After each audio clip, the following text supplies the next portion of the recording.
आज आम सरस्वती शिशु विद्या मंदिर सरस्वती साधारण विज्ञान सोपान द्वितीय भाग अर्थात द्वितीय श्रेणी आज आम प्रथम अध्याय आलोचना कर प्रथम अध्याय आम आलोचना कर प्रथम अध्याय कौन देना सजीव निर्जीव। तो आज आम 1.1 सजीव निर्जीव यही विषय आलोचना करवा। तो देखने प्रथम अध्याय कौन देला सजीव निर्जीव।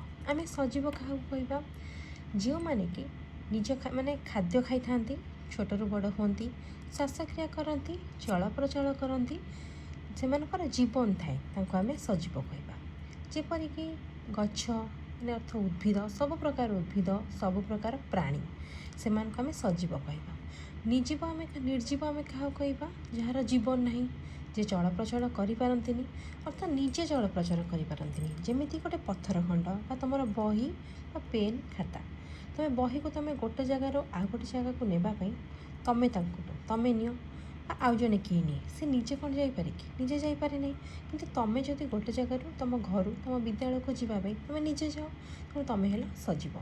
तुम्हें खाद्य खाओ तुम्हें श्वासक्रिया कर तुम्हें छोटू बड़ हुओ एवं आम मनुष्य मैंने हूँ जो प्राणी माने वंश विस्तार करती से भाव में सब प्रकार उद्भिद माने छोटू बड़ होती खाद्य खाती श्वासक्रिया करती वंश विस्तार करती आम सजीव कहवा। निर्जीव आम क्या कहवा जार जीवन नहीं जेपरिक तुम बही खाता पेन पेनसिल बाकी जहाँ रहा सब उद्भिद प्राणी मान को छाड़देले बाकी जहाँ रहा सब हूँ निर्जीव।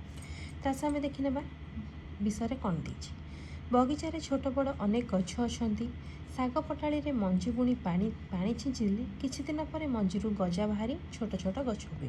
छोट छोट गछ सब धीरे धीरे बड़ होती आंब पणस निंब बर बेल आदि बड़ गछ सब मध्य शाग गछ परी मंजीरू बाहरी धीरे धीरे बड़ होइछंती।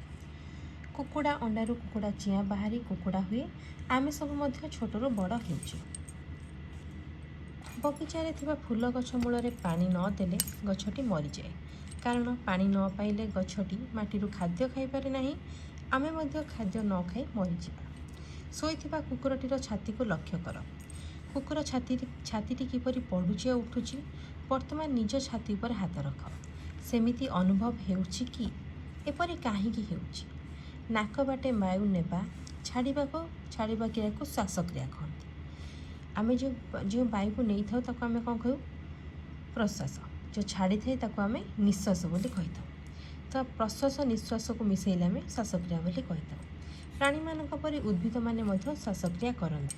तो देख यहाँ गोटे कुकुर बस लाजकुड़ी लता को छुईदेले ताहा झाउली जाए प्रजापति को धरने को गले ताहा उड़ी जाए पिंपुड़ीटे कामुड़ी देले आमको कष्ट हुए कामुड़ा जगह को आम आउंसी दो एहीपरि सब प्राणी उद्भिद अनुभव करती और प्रतिक्रिया देखाती। जेपरी लाजकुड़ी लता ता पत्र को छुईदेले ता झाउली जाए तो प्रतिक्रिया देखला तुम्हें जदि तुम पादर यदि कंटाटे बसी जाए तुम्हें पादटी उठे नियो तुम आखि आगे जब गोटे माछी कि मशा पशि आसे तुम्हें आखि को बंद कर नियो मशा कामुड़े तुम हाथ आपे आपे जाए घोड़े देवाई तो युग आम प्रतिक्रिया करेणु आम सजीव जो मैंने प्रतिक्रिया करें सजीव बोली कही। कुकुड़ा अंडा दिए अंडार छुआ बाहरी बढ़े बड़ हेले अंडा दिए से ही अंडार छुआ बाहरी यहीपरि कुकुड़ा संख्या वृद्धि पाए आंब गछर टाकुआरू नुआ आंब गछ हुए नुआ आंब गछटी बड़ हेले से अनेक आंब फले से सब आंब टाकुआर पुणी अनेक आंब गछ सृष्टि हुए। यहीपरि प्राणी उद्भिद से संख्या बा वंश वृद्धि करती। जेपरी कुकुड़ा अंडारू कुकुड़ा छुआ है से छुआ पुणी बड़ है सी पुणी अंडा दब यहीपरि वंश विस्तार हुए।